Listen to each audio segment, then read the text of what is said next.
Vous allez bien? Tout le monde passe une bonne journée? Enfin, un bon début de journée? Ouais, ça va? Cool. Les conférences d'avant étaient intéressantes? Ouais, bof, il a dit bof. Ouais, je sais pas trop. Ok. Ok. Bon, bah, le niveau est haut. J'espère que ça va être, que ça va vous plaire. En tout cas, très content de voir cette petite salle pleine. C'est la deuxième fois qu'on le fait, donc on est très content. On va vous présenter une masterclass. Donc on va vous présenter une conférence autour de la créativité, levée de performance, le social media. On l'a appelé en fait les émotions au service de la performance marketing. Donc c'est les émotions et toute la partie création de contenu et la créativité au service de vos performances, notamment d'acquisition et organique. Et en fait, on parle beaucoup d'IA, on parle beaucoup de tech, mais on oublie énormément l'importance des émotions, l'importance de l'authenticité, l'importance de l'humain derrière tout ça et de la créativité qui est derrière les personnes que nous sommes. Je te propose qu'on puisse passer à la prochaine slide. Mais j'ai présenté l'agence.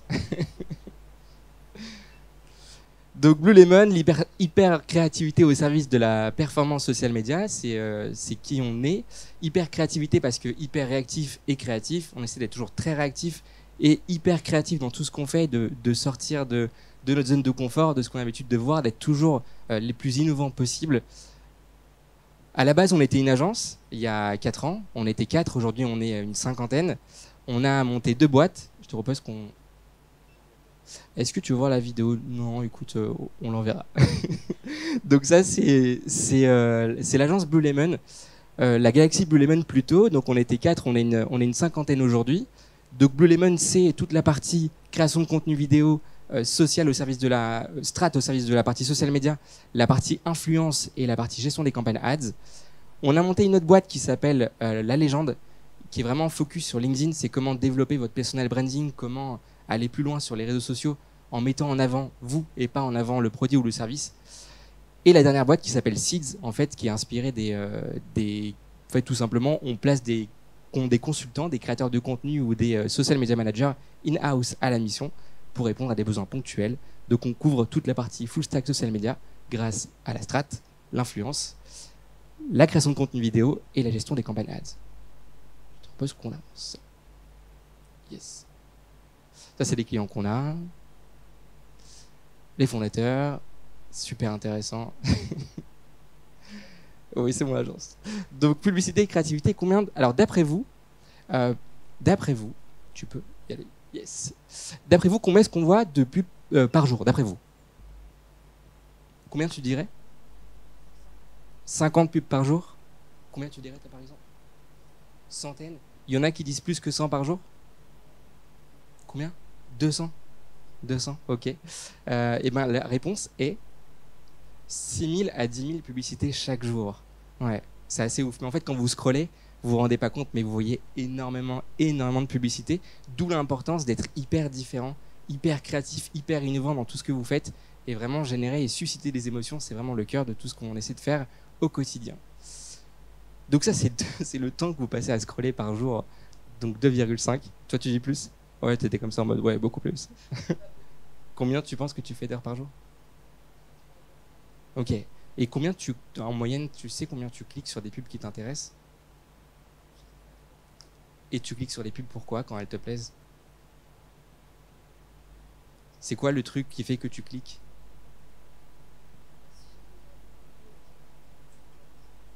Ok. Ok, très cool. Une audience de plus en plus perspicace, comme on vient de le voir, très très dur aujourd'hui de s'arrêter sur une pub, très dur de cliquer, très dur de dire bon bah cette pub m'intéresse et vraiment le plus important c'est de se dire ok, quand je suis un annonceur, comment est-ce que je peux faire pour me mettre à la place du consommateur et de me dire ok, cette pub est hyper intéressante, j'en ai vraiment besoin, elle répond à un besoin, pas qu'un besoin factuel mais aussi émotionnel, comment je vais susciter une émotion pour aller générer un besoin. Donc ça, en fait, c'est l'impact en moyenne de la partie créative d'un point de vue l'impact de la qualité de la créa dans les ventes, donc 52%, et la contribution aux ventes par l'élément de la publicité, donc 47% en moyenne d'une bonne publicité pour vous faire générer un acte d'achat. L'amélioration de votre taux de clic avec une créa qui sort de l'ordinaire peut multiplier par 2 votre CTR, donc c'est assez conséquent. encore une fois, l'importance d'être créatif, d'être innovant et de ne pas faire de la pub qui est trop agressive. Si vous voulez, on vous enverra tout à la fin, vous inquiétez pas. Mais vraiment, l'importance de dire, OK, à quel niveau de funnel je réponds, est-ce que je suis en haut, est-ce que je suis en bas, mais je ne m'adresse pas de la même manière à tout le monde, je ne m'adresse pas de la même manière à mon audience ou à des objectifs marketing qui sont différents. C'est hyper important de définir un ton qui va répondre à un objectif business. Je vais vous montrer une vidéo qu'on a, ça c'est moi. On va vous montrer une vidéo qu'on a produite en 2 parties. Et l'idée, c'est d'avoir un petit peu votre ressenti et votre retour sur le avant-après. Adrien, je t'en prie. Pardon, excusez-moi.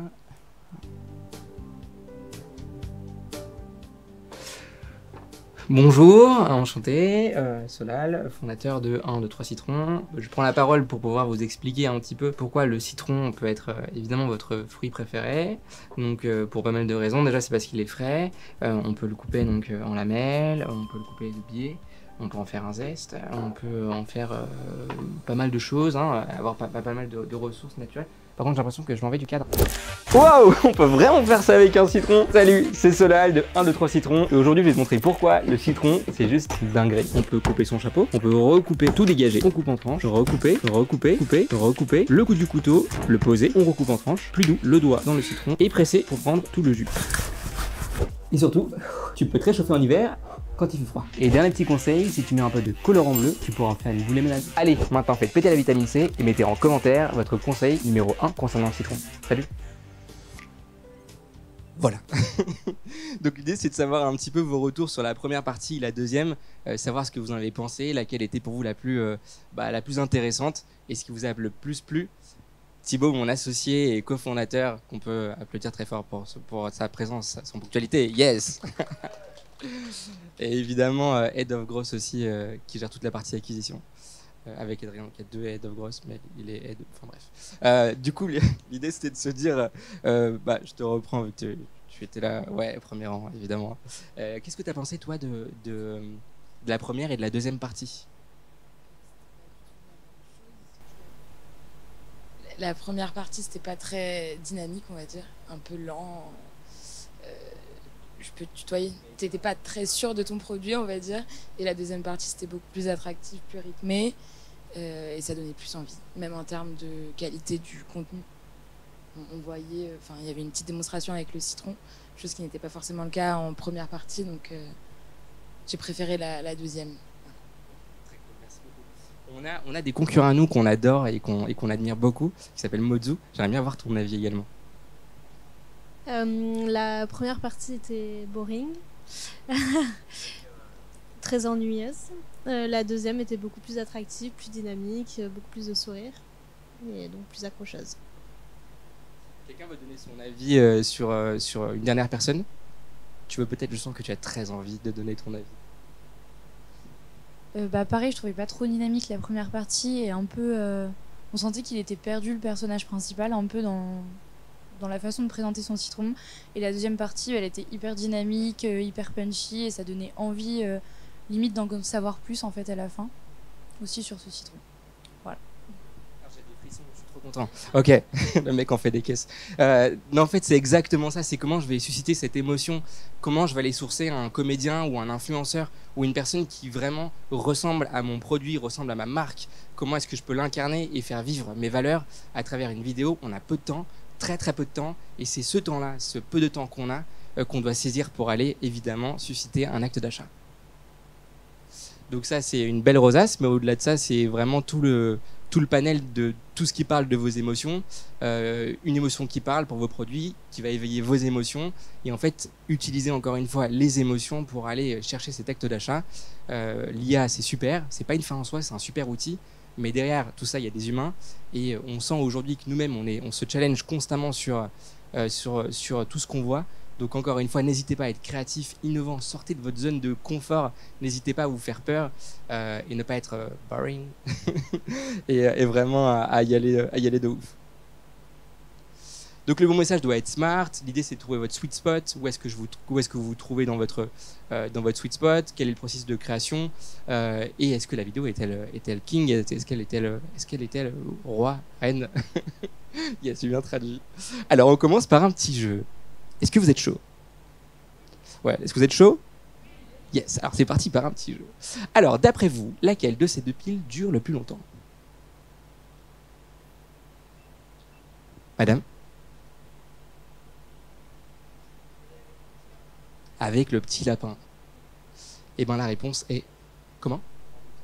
On prend qu'une... Oui, c'est une belle remarque. Quelqu'un veut donner sa réponse? Tu veux peut-être donner ta réponse? Duracell, ok. Quelqu'un qui veut dire Varta? Les deux, c'est pareil. Ok, excellent. Et on n'a pas la réponse? La réponse, type qui est? La réponse qui est Duracell. Et en fait, ce qui est très fort, c'est comment est-ce qu'ils ont suscité cette réponse. Varta versus Duracell, bah, c'est le petit lapin qui fait quand même cette grande différence où il va hyper vite, il dure super longtemps. Tout de suite, j'ai un symbole, j'ai une image. Le lapin, bim, c'est Duracell. Pareil. Alors, quelle voiture de ces deux marques dure le plus longtemps? Toyota. Monsieur, est-ce que tu sais? Toyota. Monsieur, est-ce que tu sais? Ah, pas mal. Intéressant. Intéressant. T'as une Kia? Non, pas du tout. Ok, mais il est connaisseur. Tu travailles dans un concessionnaire? Non? Ok. Fan de voiture. Ok. Pas spécialement. Ok. Madame au fond? Ouais, c'est vous que je regarde. D'après vous? Ouais, vous, juste là. Ouais. Non, juste en vedette, mais vous, si vous voulez. Allez, j'ai changé. J'ai changé. Vous, madame, du coup. Qui a également. La réponse, Thibaut.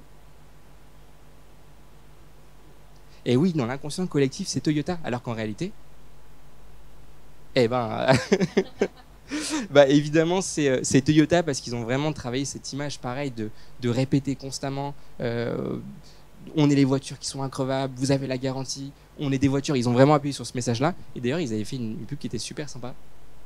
Alors qu'on peut plus faire forcément aujourd'hui pour des raisons. Mais elle était pas mal.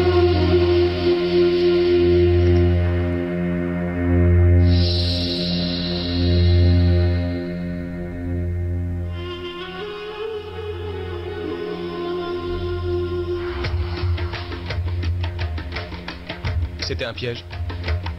T'as déjà vu une Toyota Corolla tomber en panne? Toyota Corolla vous en rappelez ou pas 116 chevaux. Cette pub. Bon, aujourd'hui on peut plus la faire, mais elle marche hyper bien. Elle marche encore aujourd'hui. Elle est vraiment intemporelle. Alors, d'après vous, comment s'appellent ces trois acteurs? Quelqu'un sait? Yes, ils sont beaux, certes, mais pas mémorables. Est-ce que vous connaissez les trois prochains acteurs? Yes. Vous connaissez les prénoms? Vous pouvez me dire à voix haute les prénoms? Ouais. Et bah c'est exactement ça. C'est exactement ça. Et ce qui est ouf, c'est qu'ils sont moins beaux, mais on s'en souvient. Parfois, on a tendance à vouloir faire des choses qui sont très belles, qui sont parfois très lisses, qui sont parfois qui ressemblent énormément à ce qu'on a l'habitude de voir, alors que il suffit parfois d'un petit twist ou de se dire encore une fois, je sors de l'ordinaire, je passe la zone de confort, je passe le ok, j'ai pas peur de ne pas ressembler à tout le monde, je n'ai pas peur d'être moi-même, et auquel cas, généralement, on s'en souvient. Votre sweet spot, pareil, offre de la concurrence, besoin des attentes, capacité de l'entreprise, où est-ce que vous vous trouvez?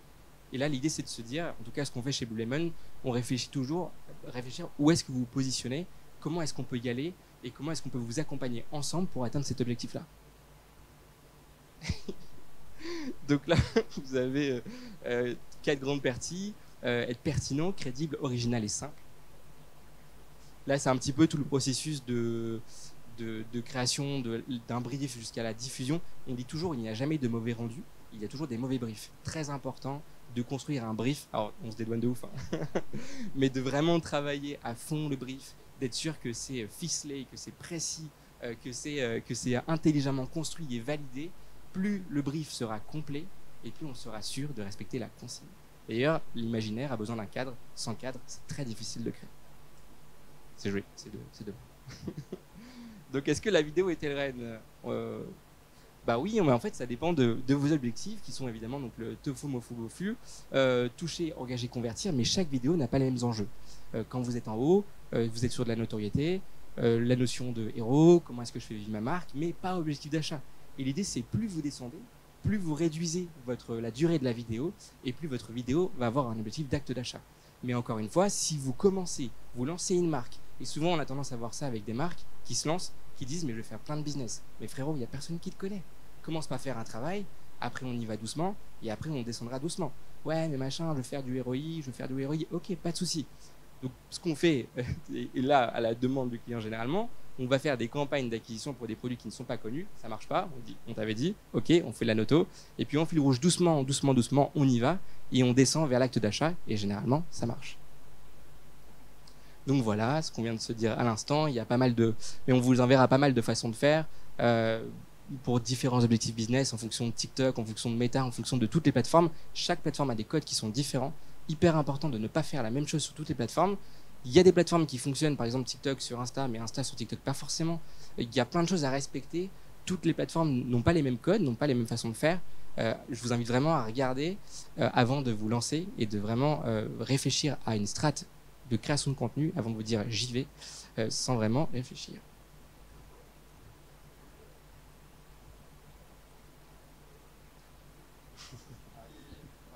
Attention, ça dépend.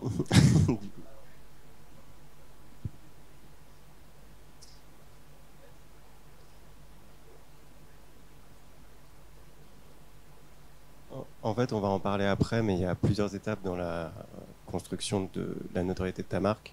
Et il y a l'étape passer de 0 à 1, l'étape passer de 1 à 5 et passer de 5 à 10.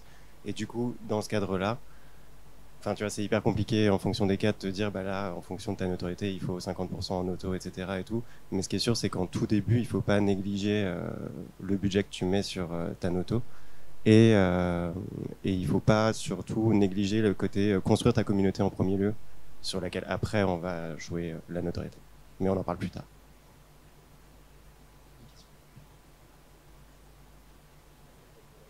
On a un expert. Ah, tu parles de plafond de verre? Ok, donc on verra les plafonds de verre. S'il y a des experts en plafond de verre, on en parlera après.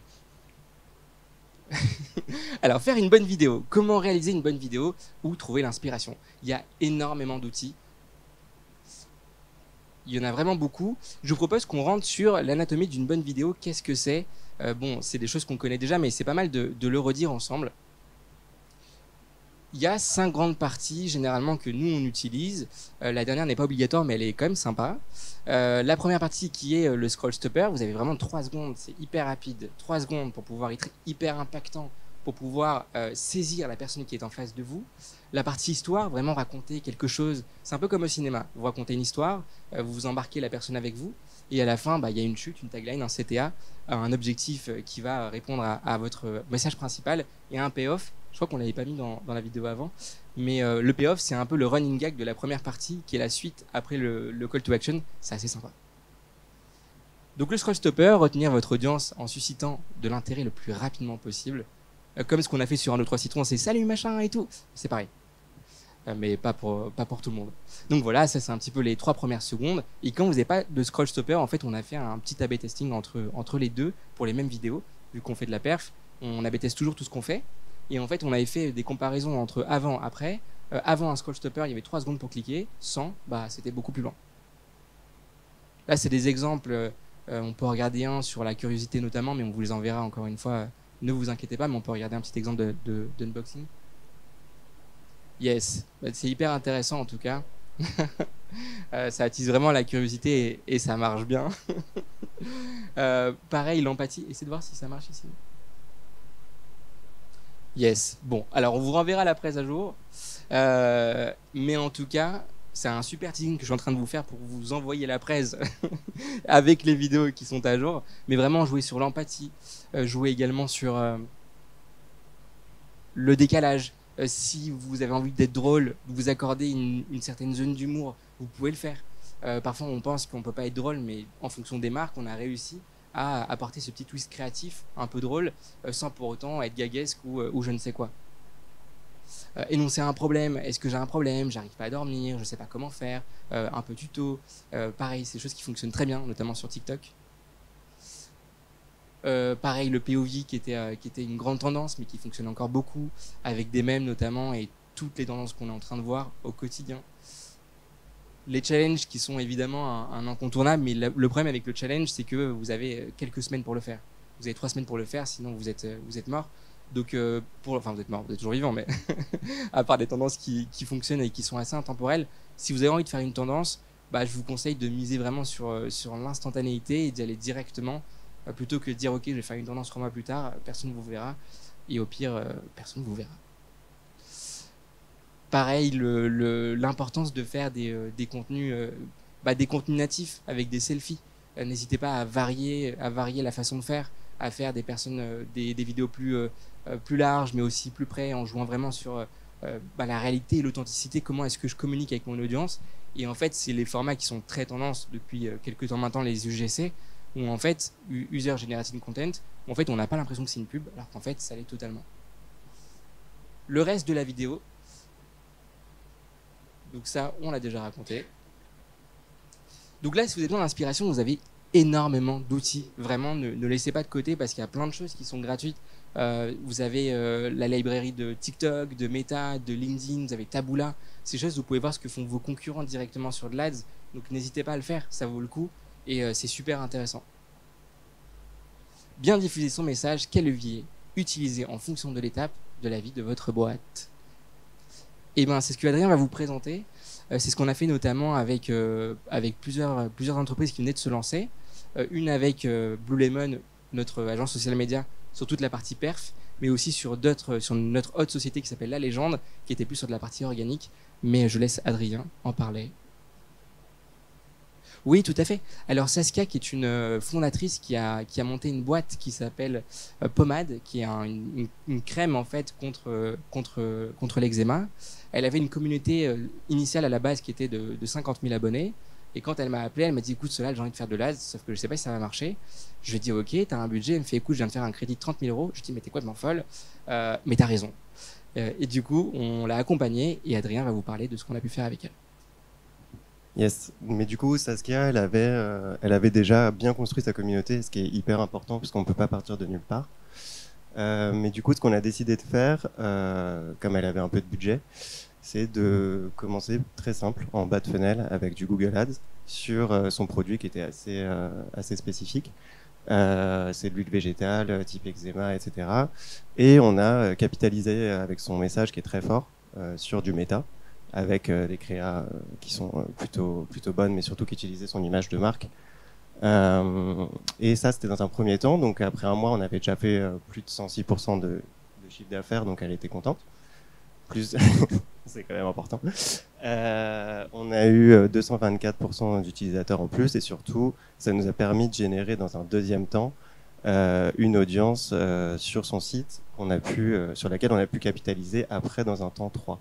Donc c'est hyper important d'avoir déjà sa base de communauté et après de faire le bon message à la bonne audience, et qui fait que parfois on clique sur la pub, parfois on clique pas, mais ça aide à cliquer quoi.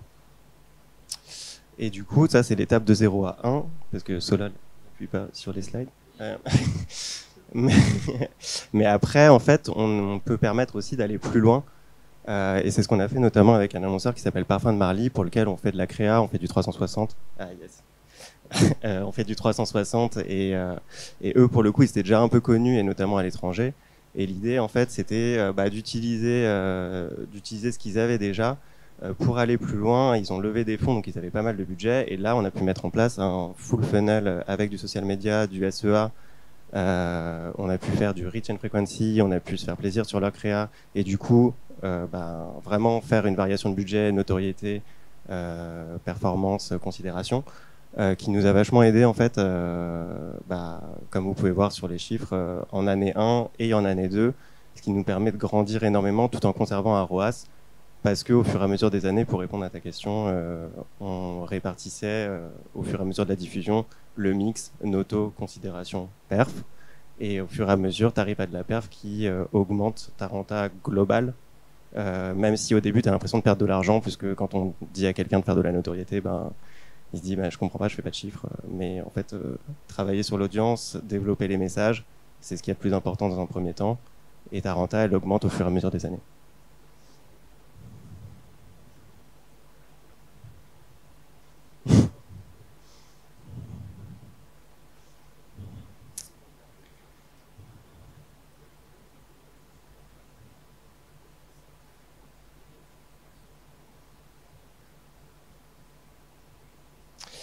C'est une super question parce que tu imagines bien que tu n'es pas le premier à nous la poser.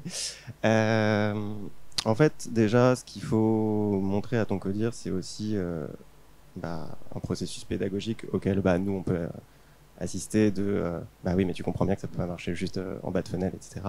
Et surtout, de dire, de regarder tes chiffres d'audience qui augmentent, de regarder tes taux d'engagement. Et l'idée, c'est pas que forcément de travailler ta campagne ou le nombre de clics ou de vues de vidéo qu'envoie ta campagne, mais travailler ta LP derrière, tu vois, montrer que les personnes se baladent, qu'il y a de plus en plus d'intérêt pour tel ou tel produit, etc. Et surtout, l'audience qui grandit, les possibilités de ciblage derrière deviennent plus fortes, la création d'audiences similaires, etc. Il y a plein de choses. C'est de la pédagogie, quoi, qui est difficile quand au final tu arrives à un codir où il faut un Excel à la fin. Mais tu peux montrer que déjà une audience qui grandit et qui engage de plus en plus permet un potentiel derrière d'exploitation qui est plus important. Je sais pas si ça répond bien à ta question, mais ok. Je sais pas s'il y a...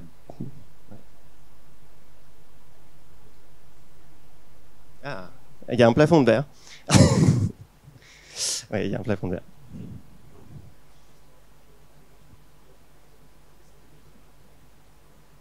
Convaincre son équipe, convaincre ses managers, etc. etc. Faut la jouer un petit peu en deux temps. Tu as la partie performance qu'on va te demander, ça c'est sûr, et qui va être un aspect direct et immédiat. On veut de la performance tout de suite. C'est ce que attendent tes équipes, ta hiérarchie, tes collaborateurs. Et tu as la partie comment je valorise, comme disait Adrien, d'autres types de KPI. Aujourd'hui, on a tendance à trop regarder ce qui se passe sur un site internet, alors qu'il y a énormément d'interactions au-delà du clic qui se passent sur les réseaux sociaux. Ton engagement qui avance, de plus en plus de visibilité, les arrobas, les hashtags, etc. autour de ta marque qui peuvent se passer. Et en fait, peut-être pour une DNVB qui se lance, si je comprends bien, il n'y a pas très longtemps, ce que je peux te recommander pour jouer un petit peu de ces deux aspects, donc c'est un peu compliqué pour couper ton cerveau en deux et faire en sorte que tout le monde t'apprécie, tu peux lancer des campagnes de performance, typiquement une campagne sur Meta ou une campagne sur Google, à objectif de chiffre d'affaires.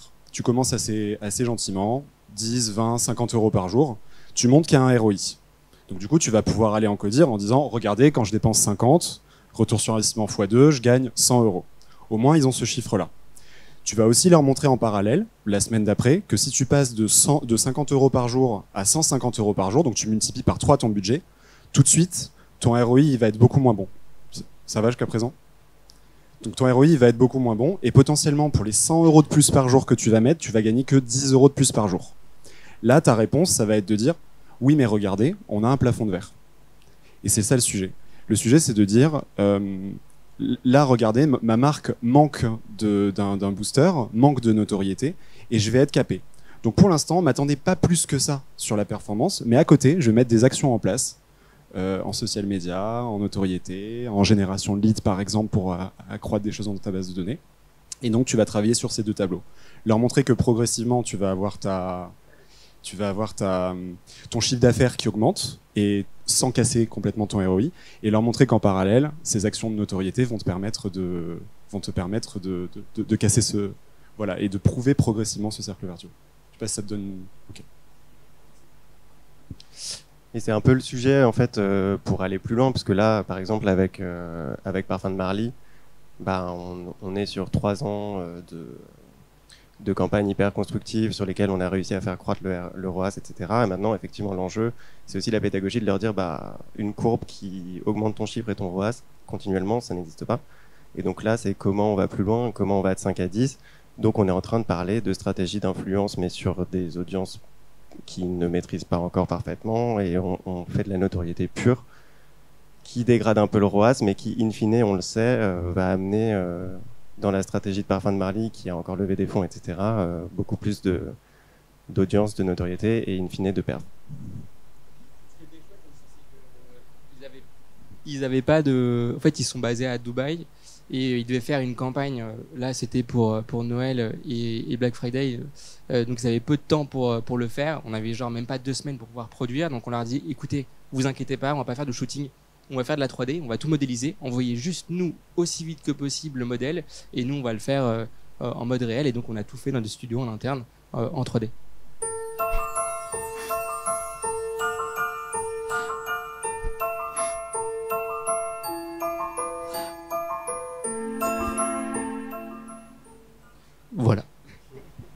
En fait, ça a été aussi important parce que c'était une manière assez innovante de briser ce fameux plafond de verre. Parce que pour un e-commerçant, on va imaginer tout de suite qu'on veut que faire de la vente et du chiffre d'affaires, etc.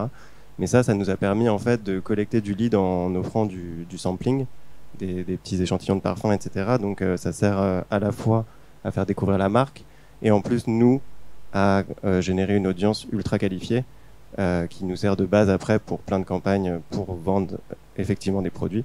Mais la collecte de lead et le sampling, par exemple, c'est un peu en dehors des clous, entre guillemets, pour du e-commerce pur, mais c'est une dynamique hyper intéressante. Et ça a très bien marché, notamment avec cette vidéo qu'on a faite. Mais après, ça c'est plus toi, l'image de marque. L'importance après de construire une image de marque, c'est ce qu'on disait. Mais par exemple, il y a deux choses qui sont importantes, c'est définir et réfléchir à sa stratégie de marque. Et si vous faites de l'organique, le plus important, c'est être hyper régulier et constant dans ce que vous faites. C'est très important. C'est ce qu'on a fait notamment pour un pharmacien qui s'est lancé sur Insta. On l'a passé de 0 à plus de 30 000 abonnés en 3 mois. Parce qu'en fait, on lui a trouvé le bon sweet spot et on l'a orienté sur comment communiquer et sous quelle fréquence. Et sur ça, il s'appelle Docteur Mickaël Pharmacie sur Insta. Et il a réussi vraiment à se créer une audience qui lui ressemble à fond. Ça, c'est des petits contenus qu'on a pu créer avec différentes marques sur La Roche-Posay notamment. Ce qui était sympa avec La Roche-Posay, c'est qu'on c'était sur un événement d'influence. Il y avait deux événements. Il y avait un événement le jour J. Et en fait, on a créé deux setups différents. Tu peux montrer? Ouais. En fait, on avait créé deux événements, deux setups différents. Il y avait deux tournages qui se faisaient en même temps. Il y en avait un où il y avait un décor de laboratoire et un autre où il y avait un décor de salle de bain. Et là, leur enjeu, par exemple, à eux, c'était de dire nous, on veut absolument montrer que nos produits sont colorés et pas que hyper techniques et médicales. Et en fait, c'est des influenceurs, ça a été relayé après directement sur les plateformes. Je crois que c'est la même, celle-là. Ouais, celle-là, elle est pas la même. Et là, en fait, il y avait un autre setup qui était un peu différent. Mais pareil, on vous enverra tout, vous pourrez tout voir. Ça, pareil, c'est deux types de contenus qu'on a pu créer, qui étaient plus TikTok à l'époque sur l'illusion. Mais on vous enverra, je pense que tu peux passer les deux types de contenus. Ce qui était sympa avec Sephora, on a inventé un format pour Sephora qui n'existait pas, qui était le JT Sephora. Et en fait, Solène, qui est Social Media Manager de Sephora, en fait, a pris la parole. Et en fait, on s'est dit, mais attends, Solène, t'es hyper connue sur LinkedIn, viens, et sur Insta aussi, viens, tu prends la parole pour ta marque, tu joues vraiment sur le côté personnel branding, tu te mets en avant au service des news Sephora. Et notamment autour de... là, c'était Noël, il y avait Black Friday, il y avait pas mal de choses. Mais je vous enverrai, vous pourrez tout voir. Ouais, pas plus. Pareil avec Dior, c'est des contenus qu'on a fait avec des influenceuses qui sont hyper connues. Là, c'est pas la même chose, c'était Dior, donc c'était vraiment des gros tournages, très très gros tournages, des grosses prods. C'est pas ce qu'on recommande forcément sur tout type d'objectif, mais en tout cas, sur Dior, ça avait bien fonctionné. Mais encore une fois, tout dépend de la marque que vous êtes et l'audience avec qui vous parlez. Bonjour à toute la communauté Sephora.